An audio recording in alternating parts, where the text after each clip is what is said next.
Welcome to Shattered Reality with your hosts Kate Valentine and Fahrusha.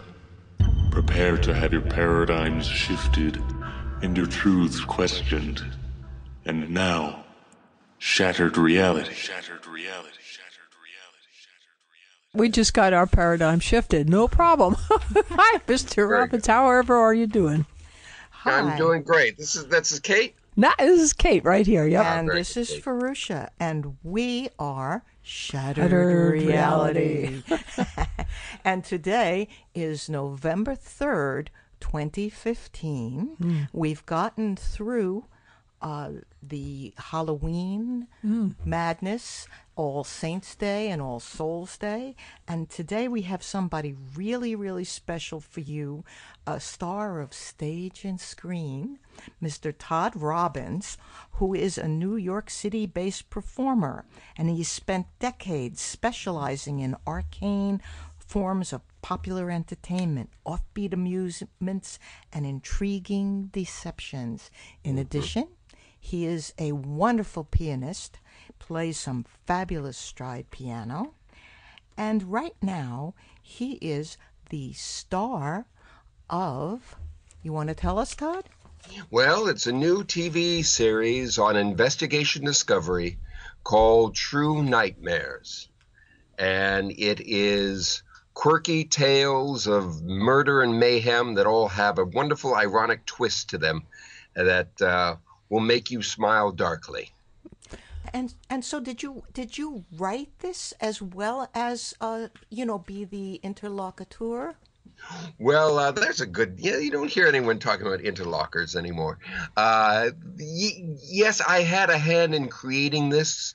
It all came out of a show that I did Off-Broadway a while back called Play Dead. I saw it. Yes, wonderful. And in that show, I was telling stories about real people who are now dead, and some good and some not so good. And you got a sense that these people were gone, but they weren't far away, and they came back to play, and when they did, it was not pretty. It scared the shellac out of people.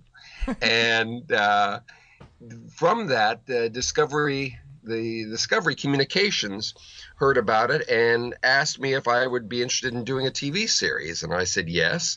And we played around with how to make this work. And the results are True Nightmares. And the fun thing about it, what sets it apart is, like many other series that we do on Investigation Discovery, this one's a little bit different in that it uses things like reenactments of the crimes and interviews with people that were involved or experts in the topic being discussed. But in those reenactments, I'm ghosted into them so that you'll see a scene where there'll be a husband and wife, and they'll get into an argument, and she picks up a knife and starts to go for him. And just then the camera pulls back, and at the other end of the dining room tables, I'm sitting there and looking up at the camera, and I look up at the camera and say, this is where things took an ugly turn. Indeed. So it has this kind of fun, wry bit of humor about it, very Alfred Hitchcock, very Rod Serling.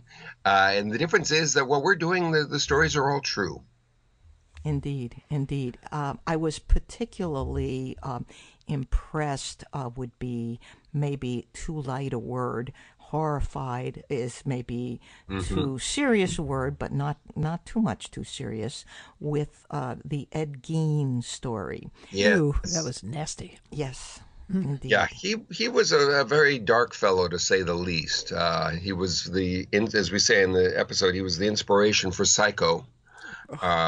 And because Ed Gein was the darkest, most twisted mama's boy that has ever lived. And he also, a couple of the characters in Silence of the Lambs and even Leatherface from the Texas Chainsaw Massacre had their origins in the life and times of Ed Gein. My goodness.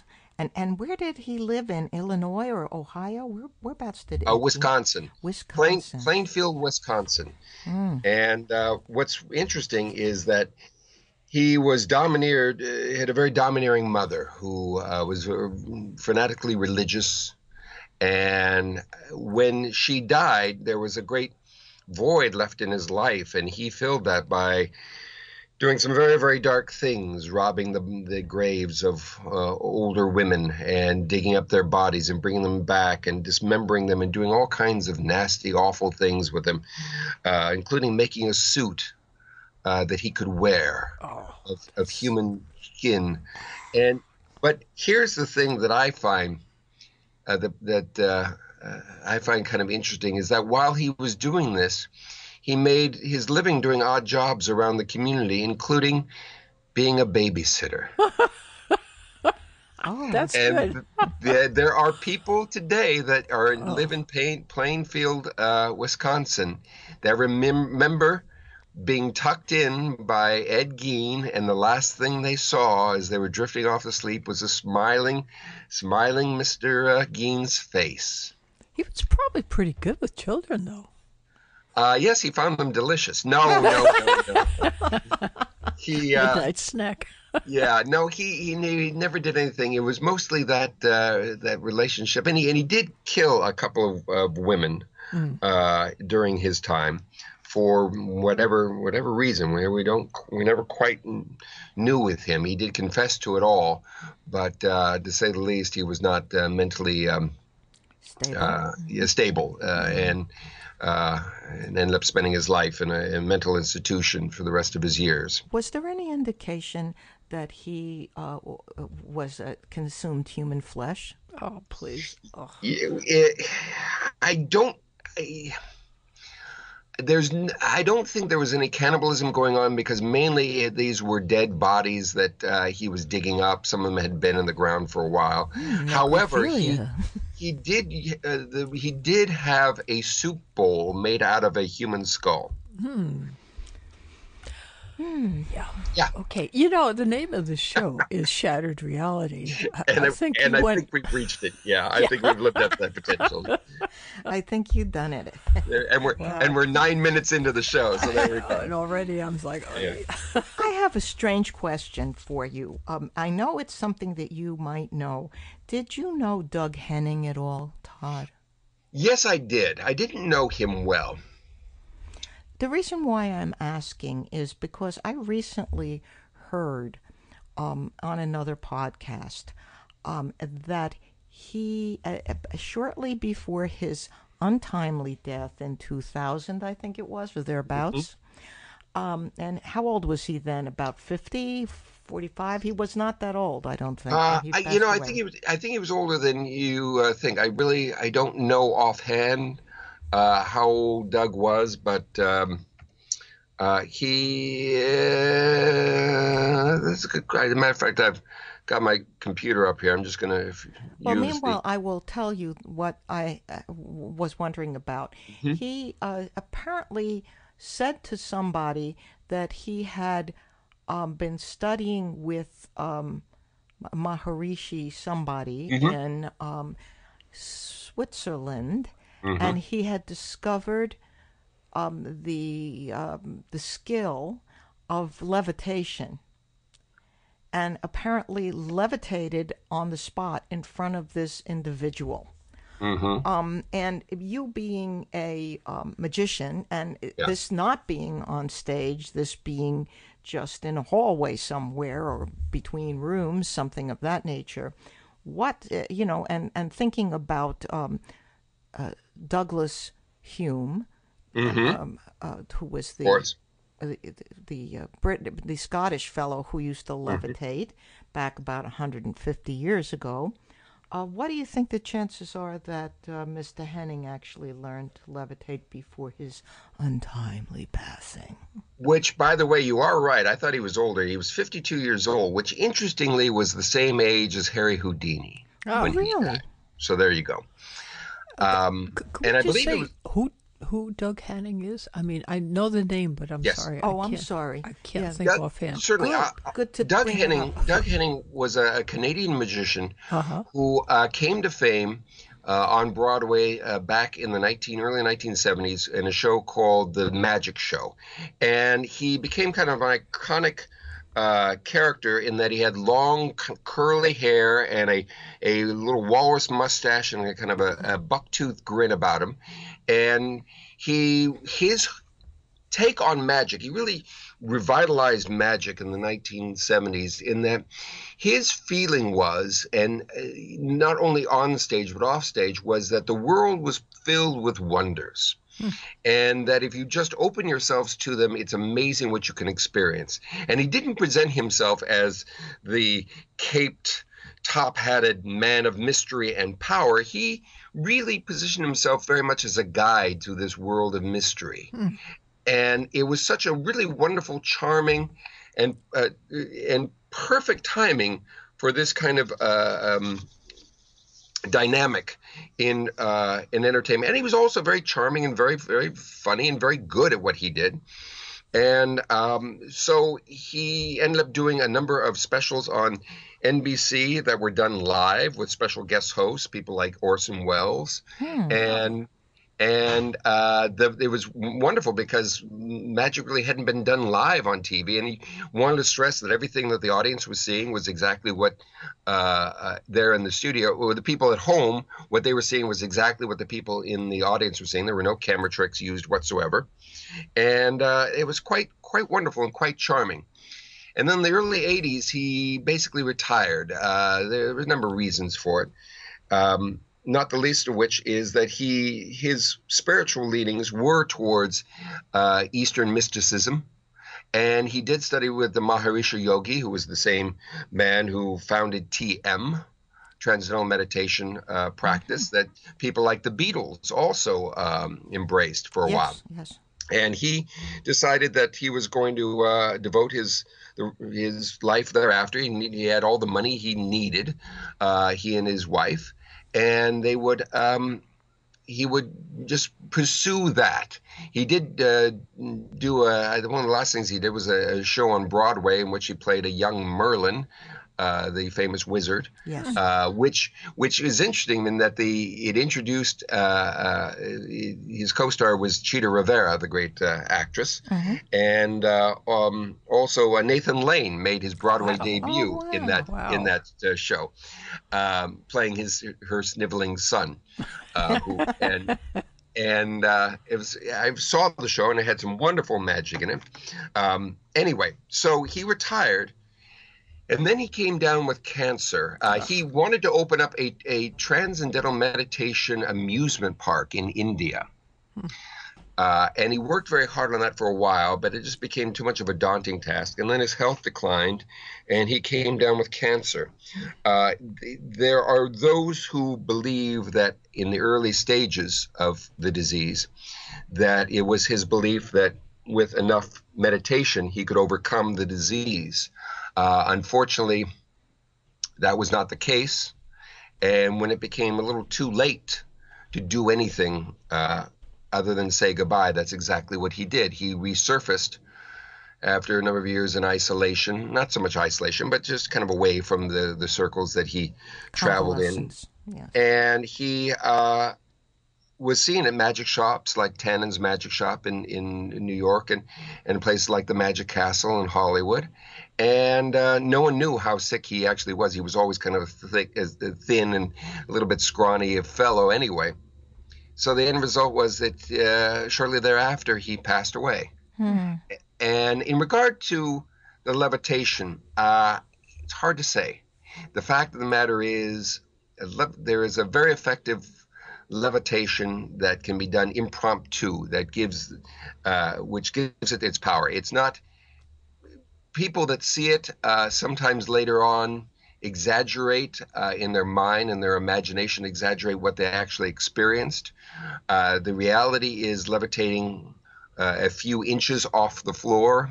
Some people will say the person did more than a foot. Some will even say further than that. The irony of it is, it was also that very same levitation was done by David Blaine as an impromptu demonstration and got him his first TV special on ABC. So I don't know what Doug did at that point. He was a lovely man. I will tell you a very brief story. When I was but a boy, I was at a magic convention in Vancouver, and they had a competition. There was a youth competition and there was a senior competition, and I was in the youth competition, and there was also a little boy there who was about 7 years old, about the age, maybe 6 years old, about the age of my son, a little younger, and he did a few tricks, and they didn't go that well, but it was all right. And it turns out he was the son of the man who sponsored the convention the year before in Salt Lake City, which was not financially viable, that convention, and the man had to end up mortgaging his house in order to pay all the bills from that magic convention. Those things, magicians' conventions don't just magically appear. They can be very expensive. So everyone was, happy to see him and happy to see his son. I did my act, and it was well received. And then on the adult competition, there was a young man who did a number of tricks, including what was known as the Maid flag. It was a lovely, lovely trick in which some silk handkerchiefs are put into a rolled up piece of newspaper, and you blow them out, and they've turned into a flag. One of the things fell out as he was doing it, and the flag was mismade and was missing something in the center, and he picked up the red silk handkerchief that had fallen. He put them all together, rubbed it a little bit, opened it up, and all of a sudden it had restored, and it turned into the flag of Canada. Oh. And it was really charming. He did a couple other things that were great. And this guy had traveled across Canada to be at the convention. He was on a motorcycle and had a sidecar with a German Shepherd dog. And we were at the University of British Columbia. It was about 1970 or 71. And I really liked his act very much. I went up and I talked to him. He was a very nice guy. They decided, because there were so few participants in the contest, that they would combine them all and just give one award for Best Magician of the year. And I was all excited because I thought I did very well. I thought he did very well. And they gave, they had a big awards banquet, and they gave it to the 6-year-old kid. I looked at him, and he looked at me, this other guy, and we kind of shrugged our shoulders, and it's basically, the thought was, that's show business. That's the way things work. And that was Doug Henning. Oh, beautiful. Right after that, he went down to the Magic Castle in Los Angeles and studied with a great magician there, a wonderful magician named Di Vernon, learned sleight of hand and presentation from Di, and then went back up to Canada, put together a show up there with his director, Ivan Reitman, who later went on to do a little thing called Ghostbusters as a movie. Wow. And that became the magic show and went to Broadway, and that was the thing. So I did get a chance to see Doug shortly before he died. It was at Tannen's Magic Shop.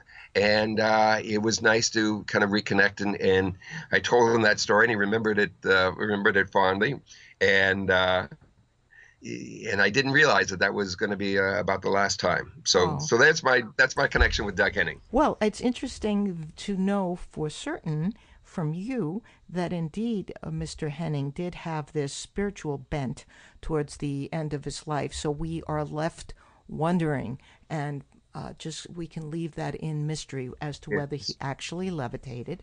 And the reason why I asked is because the gentleman who brought up the story on his podcast was convinced that Mr. Henning had indeed levitated. And also because I always dream that I'm levitating, literally. I don't dream of it like I dream of Jeannie, but I dream that I'm levitating in some of my sort of lucid dreams. And so it's always been a fascination with Hume, the Scottish man. Sure. And I also had that dream one time, and it was a very vivid dream. I was floating up and over houses and over buildings, and it was so real that the next morning I thought, maybe this is crazy, but I want to give this a try. So I was lying down on the floor, and I just concentrated to see if I could float up into the air like that. And it didn't work. I only got about 4 inches off the ground. Oh, okay, Todd. All right. Sorry. Well, practice makes perfect. Keep on. But there are a number of people who do seem to have out-of-body experiences, and one way to get into an out-of-body experience is through a lucid dream. You know, when you realize you're dreaming and it's a lucid dream, you can sort of command yourself to try to go somewhere else in reality. And it sometimes works for some individuals. Yeah, the idea of guided dreaming is really fascinating and is definitely worth more study. I also find scrying is a very interesting phenomenon, and you know, that has very ancient origins, and you know exactly what that is a really lovely mystery. Well, one of the most fascinating aspects of scrying is the idea of a psychomantium. Are you familiar with that, Todd? Yes, I am. Well, I'm not. Well, let me. I obviously are not the cognoscenti here. Okay. Let me enlighten Thank you. Miss Kate Valentine as well as our audience. I don't even know what scrying is. Although, we're gonna go there. Okay. But basically, scrying is looking through some surface which is like water or like a mirror or like a crystal ball, and you see stuff in that object or that surface. Okay. Now, a psychomantium is a room or a room. Let's call it a room, and it is a sensory deprived place. Not as much as a tank, like you can go into a sensory deprivation floating tank. We're not talking about that, though that's fun too. But this is generally a room that's soundproofed, hung with black velvet. In the center of the room is like a lounger type chair where you can put your feet up and lean back. And you look into this mirror. And there's maybe one candle between you and the mirror. And you might be listening to some sort of sounds like hemisync, as we've discussed, binaural beats. And many people report seeing the visage of beloved ones that have departed. And if anyone out there would like to sponsor me in making a psychomantium, I would welcome that. But go ahead, Todd. What's your experience with that? Well, you know, I've just played around with it a little bit, and I have not had the greatest results, but at the same time, I sense there's something there. I became kind of fascinated reading the books by Raymond Moody, of course. Yes, Raymond Moody. And he has a whole thing on the psychomantium in his book and setting that up, and it is a very powerful experience. We do in Play Dead. I've done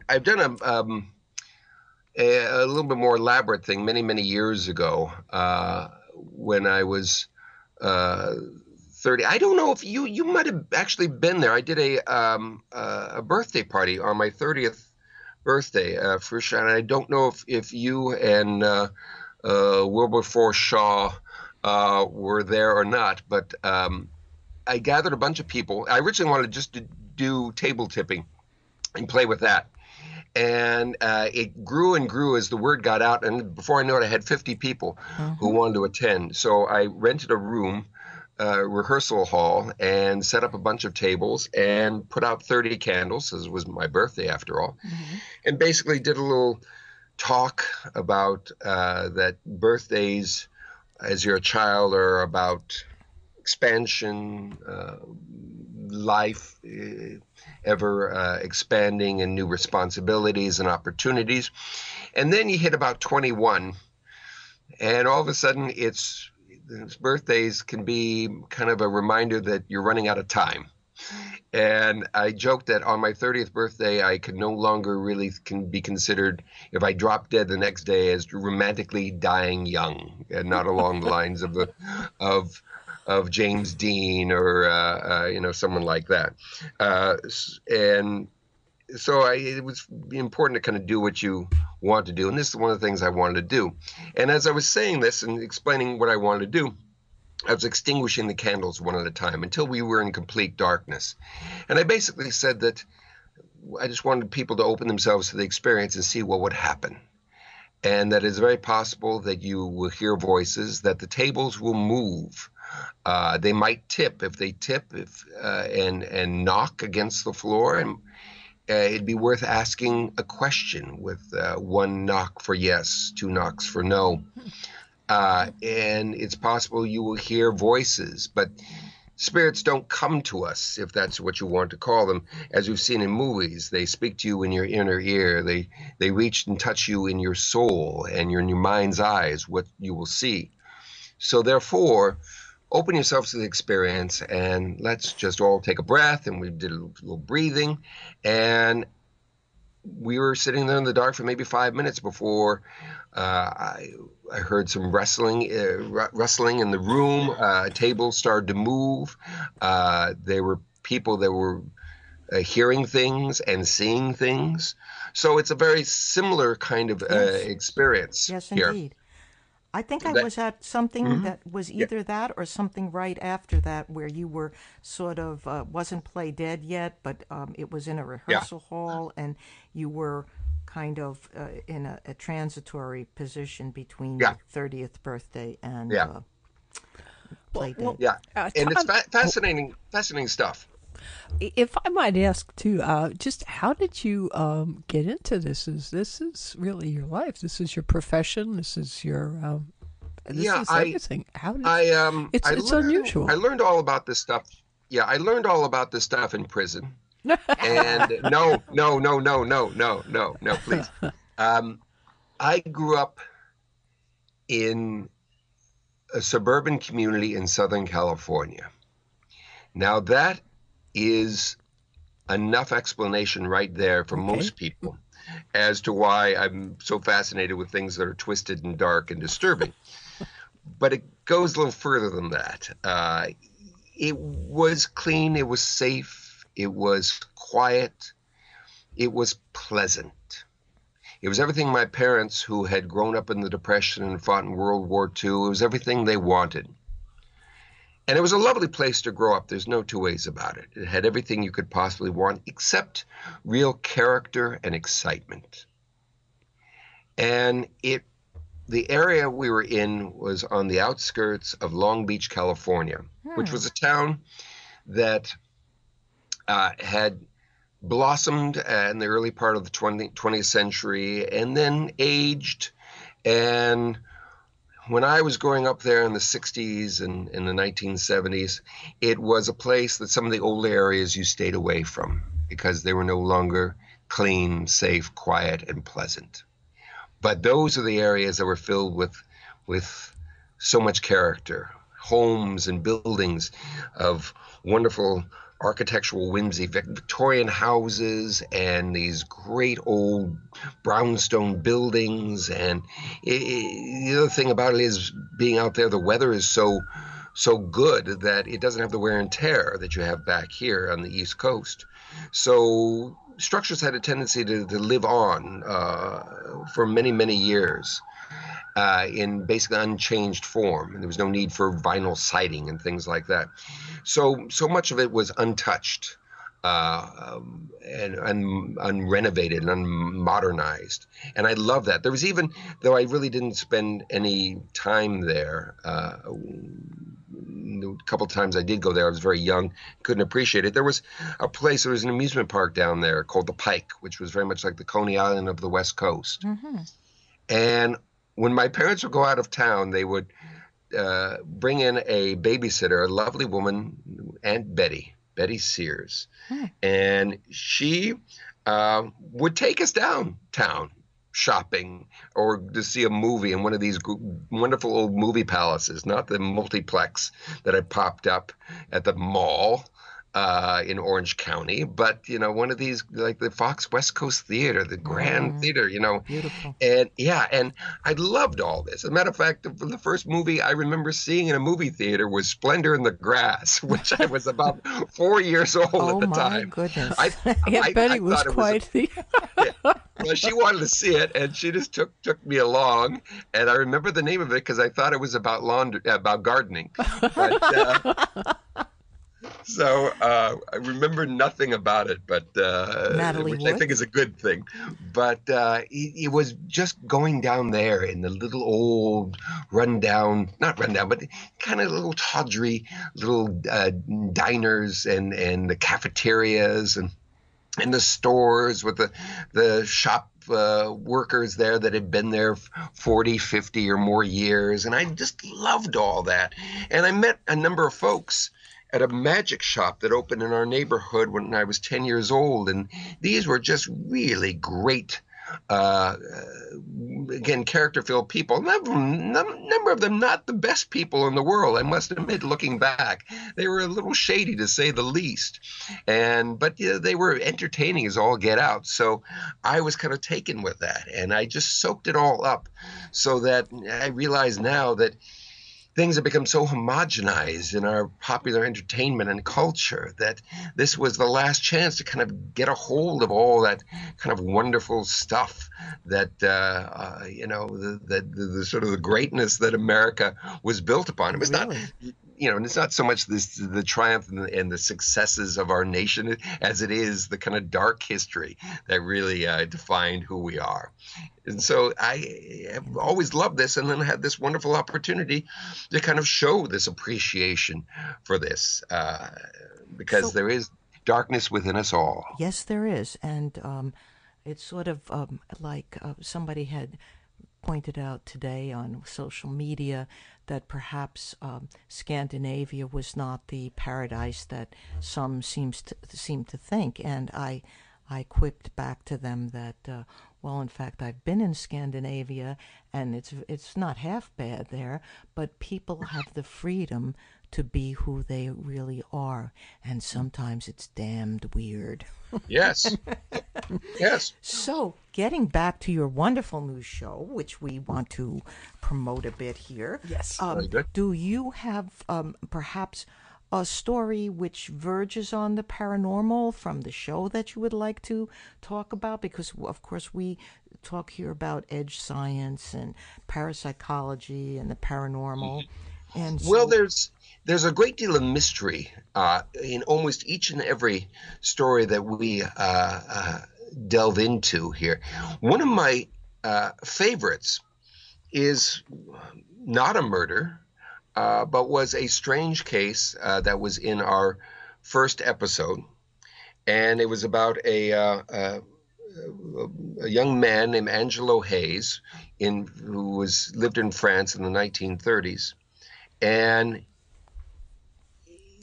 how it turned out the way it did is a really wonderful mystery.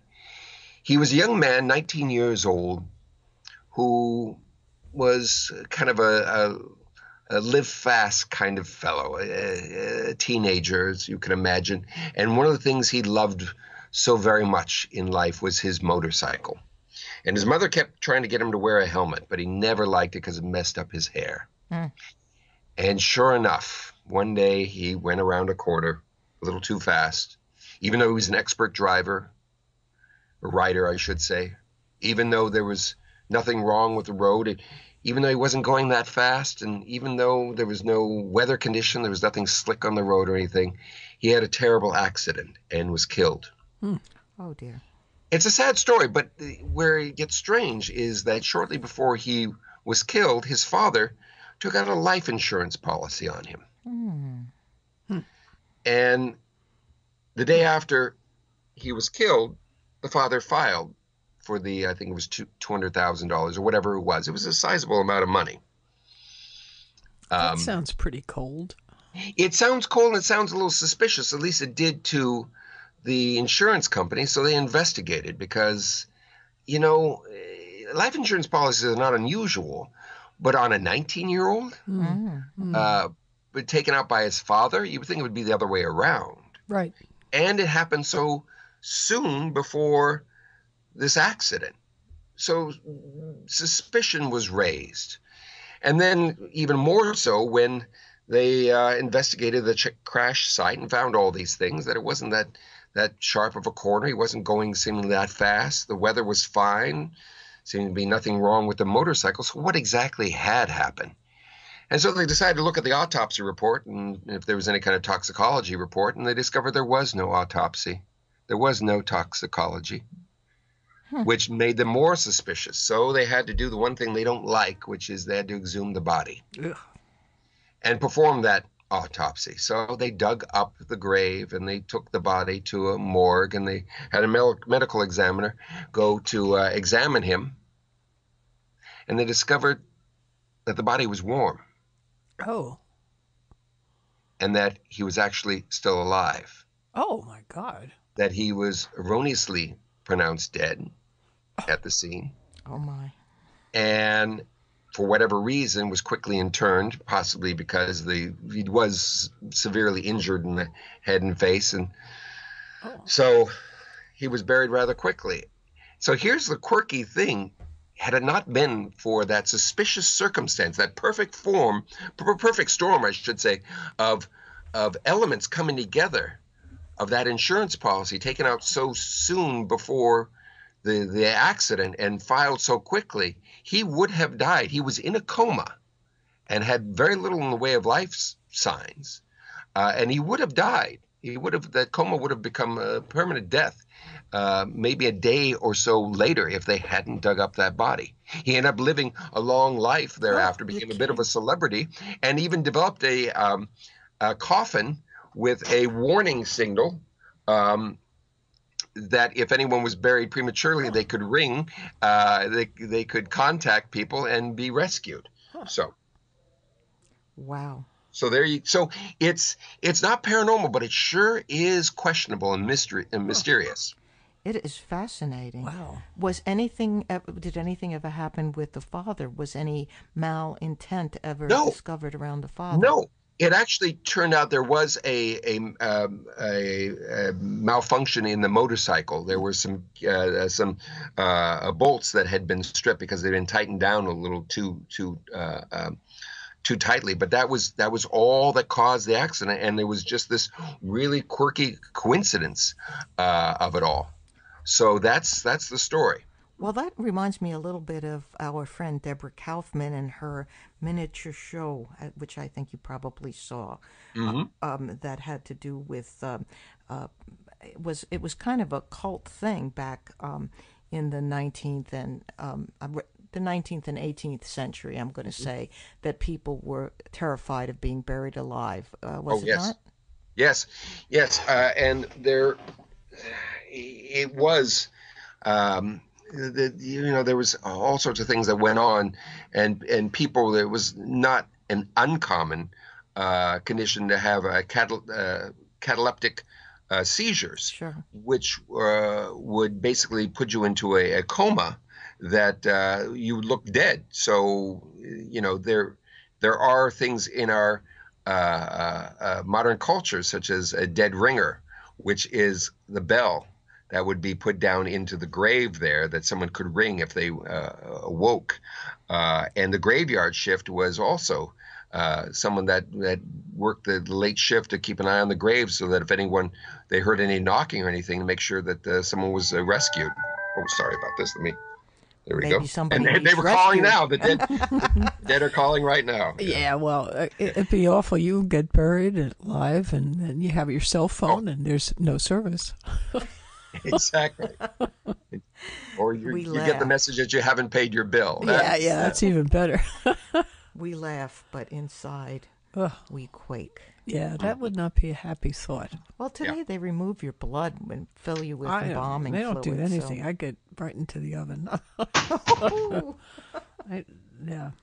None of that box stuff. None of the box stuff. No. I'm with you, Kate. So, sounds like, you've got some really fascinating stories coming up. I was lucky enough to see 2 of the shows online. Now, why don't you tell us when the shows actually air? Sure. They air at 10 p.m. on Wednesday evenings on Investigation Discovery, which is also known as ID. It's one of the Discovery channels, Investigation Discovery. Okay. And how many have you gotten a can there so far? The initial order was for 6.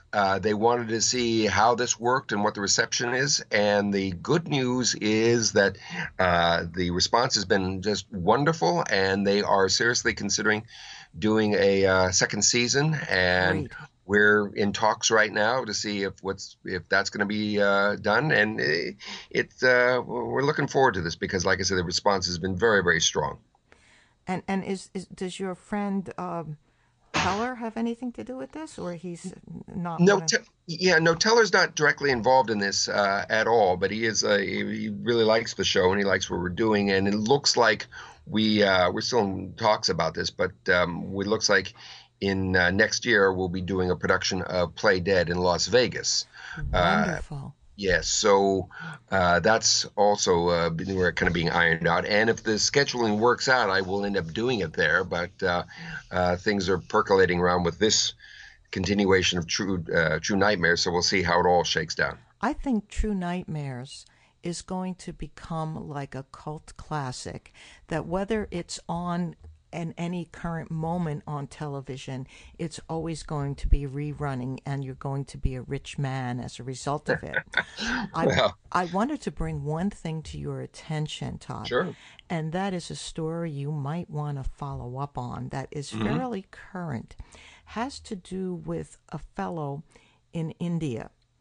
And he was a yogi, and he was a guru of some sort in India. He had a community and a cult following and so forth. And apparently he went down to meditate, lay down to meditate, and said that he was going to be meditating for a long time with no food. He went into a state of suspended animation. And he apparently died, or so it was thought. Well, his followers kept his body there, saying that he was in suspended animation for about a year. Now, as of 6 months ago, his family wanted him to be declared dead because they wanted to claim his fortune.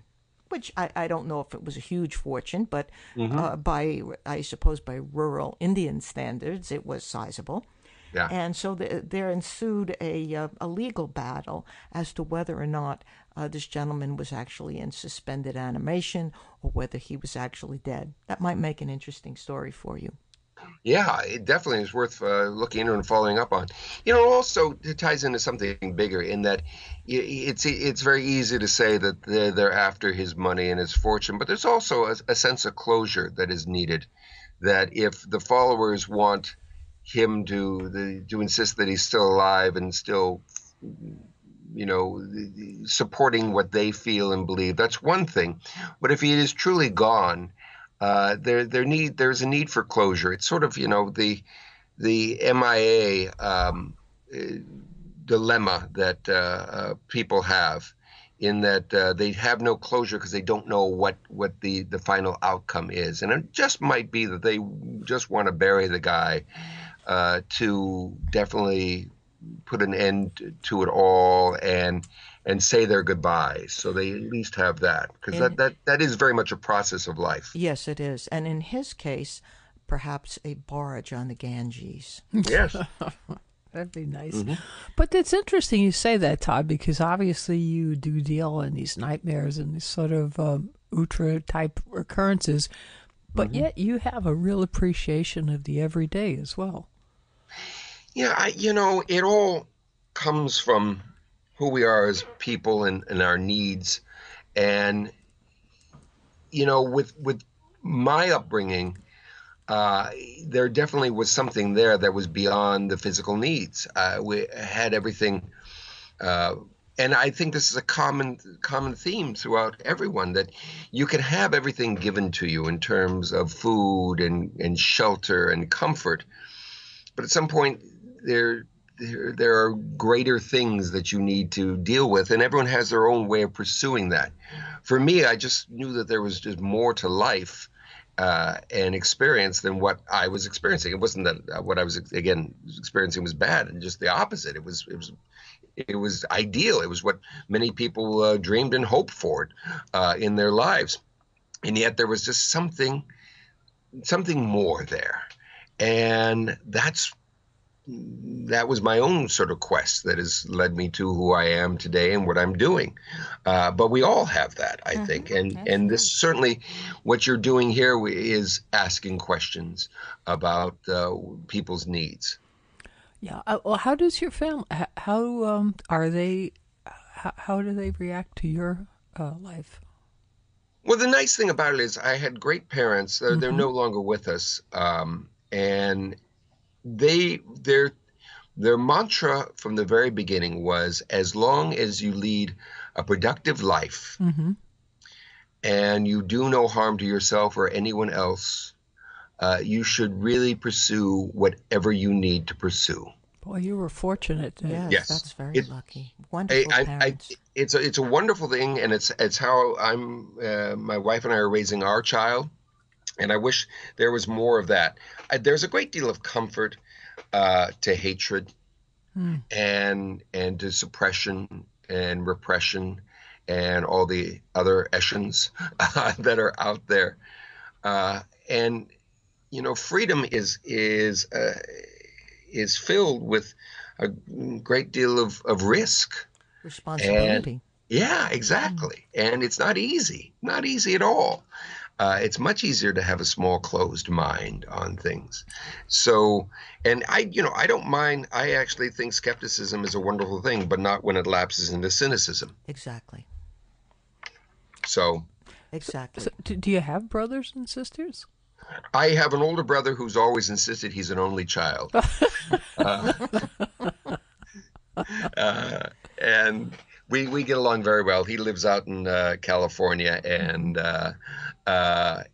like I say, we get along very well. And the court order keeps me 20 feet away from him. And keeps you in New York, 2,000 miles away. Exactly. So that's usually not an issue. But no, we get along very well. And he lives up in the Big Bear area, which is a lovely area up nice in the mountains. Yeah, it's very, very nice up there. Well, if you're the visiting uncle, do you pull quarters out from your nephews or nieces' ears? Yes, that was the thing. He started his family long before I did.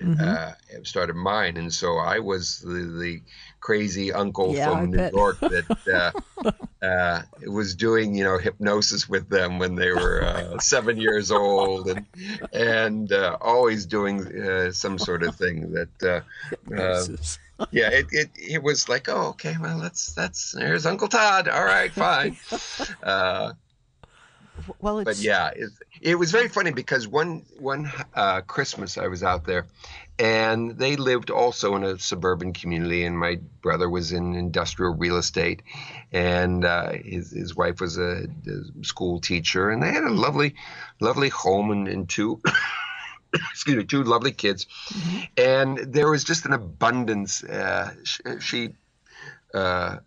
My sister-in-law had a nice family, Italian family, and so the holidays were just big extravaganzas, almost to the point of excess. And the kids had so many toys and things to open that they couldn't even fully unwrap everything. They would be ripping things open to see what they are and saying thank you and moving on to the next gift. And I would always try to kind of go against that. And I remember one time they had remote controlled things and a Barbie mansion with the pool and the spa and the this and that. And I found in a little store in the village a little thing. It was a little propeller on the end of a stick. And you hold it between your hands, between your two palms, and you move your palms in opposite direction, and it shoots up like a helicopter into the air. Oh, I know that. And, yeah, me too. Yeah, and comes down and grab it. And it was hand-painted, all rainbow color. And I gave them a number of things, but these were the ones I kind of held back towards the end. And they opened and went, "What's this?" And I said, "Come out to the front lawn, and I'll show you." And we went out there and played for an hour and a half with that. And it was a stick. It was a stick with a little wood propeller on it. And it was the hit of the Christmas. And those things are great. it excited their imagination, because all of a sudden it was like, see who could go higher, who could do things with it, could play like football with it and shoot it, and someone could run and grab it, and make games out of it, and it was just fun that way. And that's what I've always liked, those kind of just quirky little things that are so offbeat. Well, it sounds a lot like you have the same point of view as Mr. Henning did, the wonderment of life. Mm-hmm. And that's a wonderful place to be. That's a very sort of enriching and heartwarming place to be. Before we say goodbye to you, is it possible that you could do two things, one of which is tell us one more story from the show so that people will... True Nightmares. Mm-hmm. And then give yourself a little commercial there, and we'll say sayonara. Oh, certainly. Well, let's see, what should we... there was a Sergeant Chapel, I believe, or something. There was Sergeant Chap was an interesting story, yes. and kind of ties into a lot of what we were talking about, but it has a very, very, very twisted and actually sad ending. He was one of these guys that believed in the American dream, that you go to a good school, you get a good job, you meet the right woman, you start a family, and that is what life is all about. But we know, for anyone who's lived in a time knows, that the road of life is not a straight ahead highway. It has many twists and turns. You have to be prepared for that. And he really wasn't. He went through school. He had the job in the family business, met a beautiful woman named Diane, and they started to have a family, but she had a miscarriage. Oh. And then another, and a third. And at that point, he decided it was too dangerous for her to get pregnant again, and that it was his responsibility, because he was a very responsible individual. He knew what he wanted and what was right. And so he had a vasectomy at a very young age, rather young age, and decided that there needed to be more of a change in life to kind of clean the slate. So he joined the Army, and he went off to Germany to work with a helicopter corps there. And he was mechanically inclined, and so he quickly ascended through the ranks, and would go off on training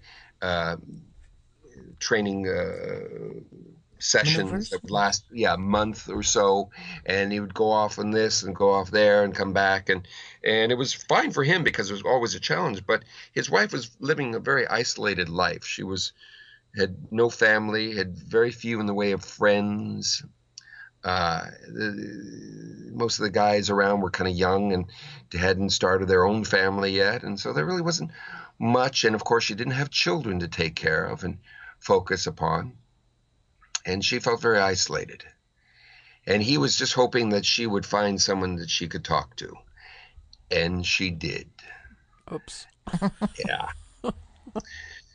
And she had, what happened was that he came home one day, and she wasn't there, and he got a call that she was in the hospital. And he rushed to her side, and she had gone to the hospital that morning because she was bleeding, because she was pregnant. And he couldn't quite understand that. I mean, how could his wife be pregnant? Because he had the vasectomy, and how could that be? And so he sought out the answer. And the answer was that she was having an affair with his best friend. Oh, ouch. And that she was tired of looking at her husband every day and just saw nothing but failure and an awful restrictive life. And that she saw something in the smile in the eyes of that other man that made her life worth living. And this is what he saw. And so he ran off and found his best friend and confronted him about it. And it was a very heated exchange, and he ended up taking out a large knife and decapitating his best friend. Oh, wow. And bringing the severed head and putting it on her nightstand in the hospital, saying, you can look at him every night as you go off to sleep. Oh, ouch. Oh dear. Oh dear. Yes. Oh, that's a true nightmare. And may all your nightmares come true. Oh. So Todd, that was amazing. Yes. Tell us, have you had any paranormal experiences of your own? I really haven't. I Your I life don't know. sounds like a paranormal experience. It does. It does. Actually, it does. I've I mean, been you're so around far a lot out of of what would have been expected of a young man back then. You know, no, I mean, as far as a career, or, not starting a family when you were 21 and all that business. But maybe because, yeah.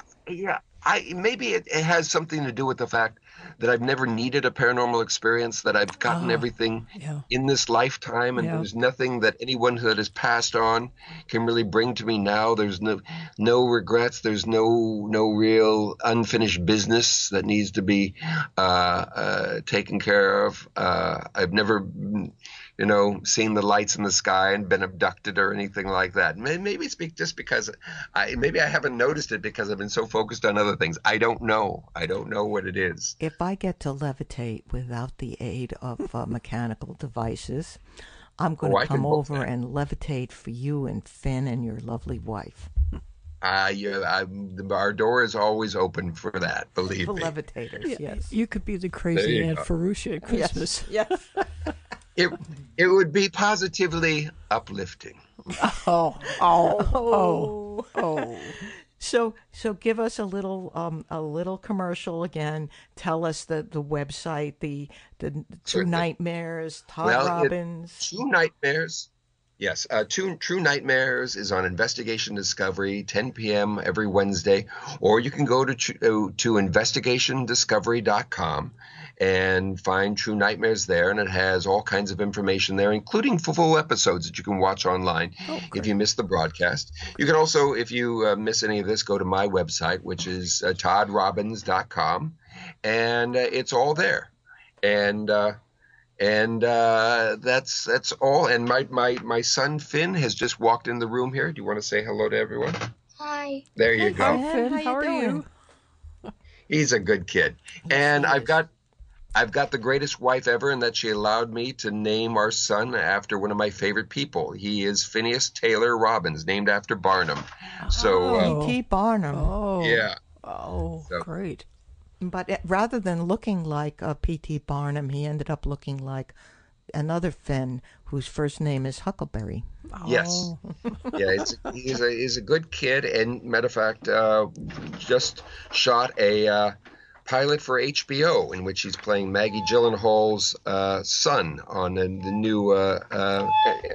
new series called The Deuce, which is about 42nd Street in the 1970s, and it is executive producer and star of it is James Franco. So hopefully that'll be picked up. Oh, that's going to be you'll be seeing. Yes, and then I can retire. Break a leg to all of you, and thank you so much. And thank you for being on Shattered Reality. Now, Todd, has been wonderful speaking to you. Thank you so much. Thank you, and it's been goodbye, a pleasure Todd. here. Take care. Okay. Bye-bye. So that was a great show. Yeah, that was a very good show. I hope everybody enjoyed it. I enjoyed that very much. Good. And we have some upcoming future guests who should be exciting for our Shattered Reality listeners. Some perhaps possibilities for a dystopian future that may be coming up for us. People who may see the idea of an electromagnetic current, a big blast coming towards the Earth that may, in fact, shut down all of our electrical appliances and computers. That's one fellow who may be coming on, Mr. Paul LaViolette, who has told us he will appear. And also another gentleman who is named Guy McPherson, who sees our end coming in a different manner, perhaps through greenhouse gases and methane escaping from the Arctic and other places. So we're hoping that you tune us in for those programs, as well as a lovely woman, a wonderful woman named PMH Atwater, who has promised to be on. And she unfortunately passed away several times, but she's still alive today. And she came back with near-death experiences, and she is a big advocate for people who need to tell their truths about the near-death experience, what they have experienced. She's been like a mentor and a light in the darkness for those folks. So for Shattered Reality, I'm Fahrusha, and I'm Kate Valentine. Thank you for listening.